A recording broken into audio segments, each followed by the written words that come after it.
Lisa Marcos, Bongbong Marcos. May kinausap na ako na tao. Sinabi ko sa kanya, kapag pinatay ako, patayin mo si BBM, si Lisa Araneta, at si Martin Romualdez. No joke. No joke. Nagdilin na ako, ma'am. Pag namatay ako, sabi ko, huwag ka tumigil hanggang hindi mo mapatay sila. And then he said yes. The utterances made by the Vice President was serious, and the threat was real and actual, sir. When the second highest official of the land openly and publicly uttered that she had already contracted a person to kill the highest official of the land, the First Lady and the former Speaker, and that she instructed the person to be relentless in killing them, we failed to see any amount of freedom of speech in that utterances. Was it a genuine threat or simply words spoken in anger? That question took center stage as the second week of Vice President Sara Duterte's historic impeachment trial unfolded. But outside the impeachment court, the political aftershocks are growing stronger. Minority senators now fear they are being targeted as another senator judge finds himself under scrutiny. What more can the public expect as the impeachment court prepares to take on corruption allegations against Duterte? And as multiple corruption probes gain momentum, will they finally lead to accountability or become just another chapter in the country's political divide? I'm Stanley Palisada and this is the Weekend Wrap.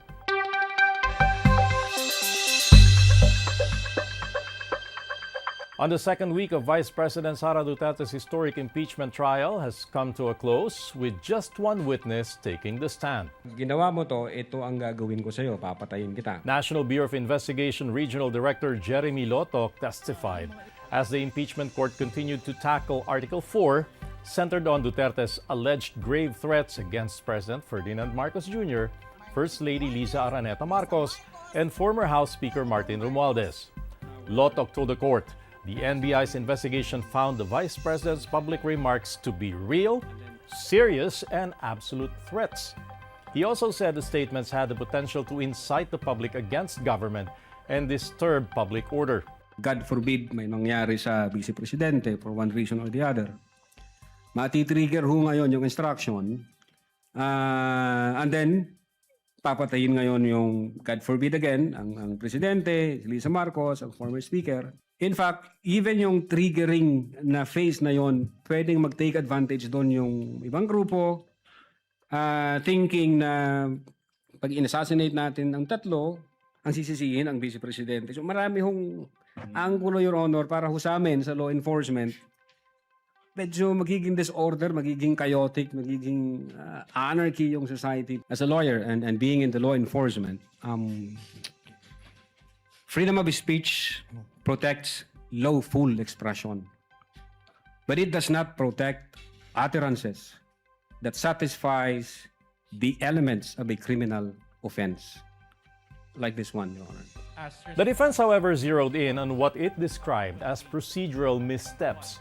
It questioned typographical errors, post-date documents, and alleged inconsistencies in subpoenas and affidavits. The defense maintained Duterte's remarks were not criminal threats but emotional responses made under extraordinary circumstances. It is our position that the statements made by the Vice President were not threats in the first place. That's why we were categorizing it as response, a mere response to a Q&A, number one. Number two, it was never aimed directly at BBM, FL, and the former speaker. In other words, had they not watched the video, for example, they wouldn't have known about it. So in other words, Your Honor,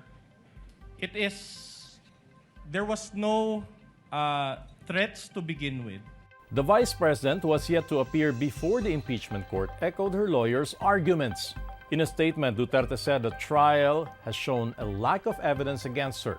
She insisted no actual threat was made and that the alleged assassin existed only in the narrative of her critics.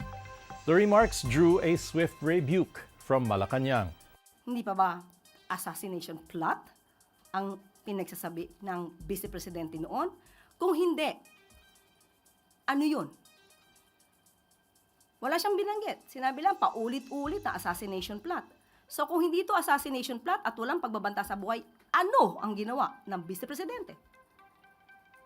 May iba ba siyang meaning sa mga sinabi niyang yon? Ang pinag-uusapan natin dito ay buhay ng Pangulo, buhay ng Head of State ng Pilipinas.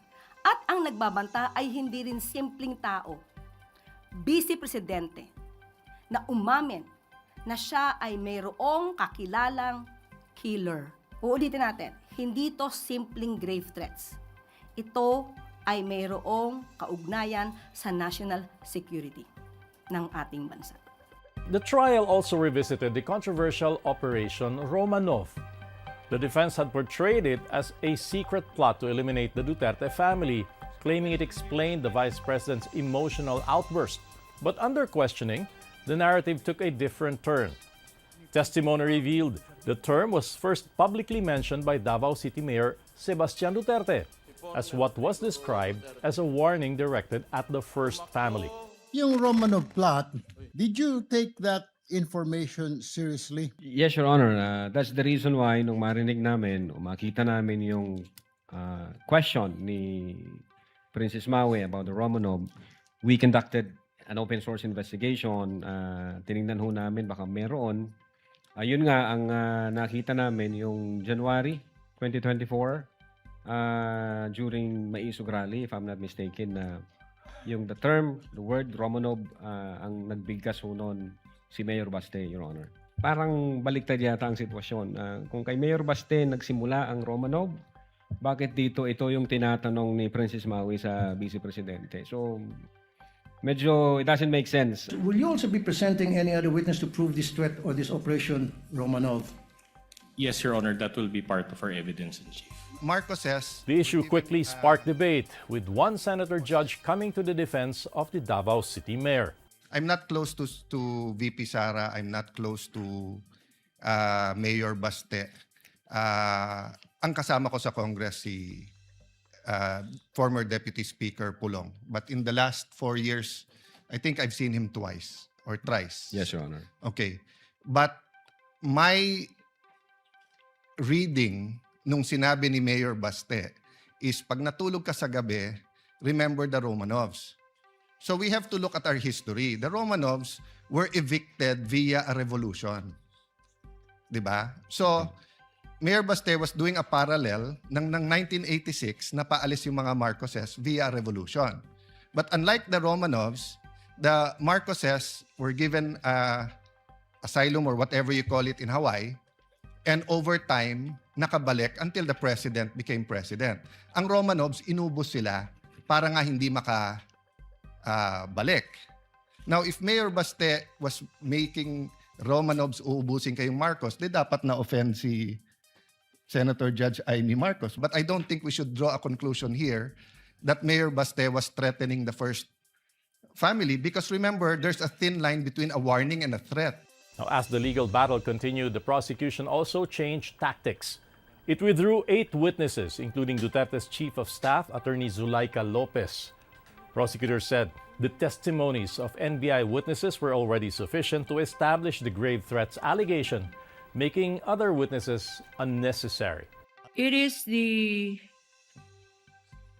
wisdom of the public prosecutors as expressed through this representation that we find it totally unnecessary, redundant, and a surplusage to still present Attorney Zulaika Lopez and as well Captain Belinda Bello, admitted by no less than Attorney Vinluan here, who in his closing remarks or opening remarks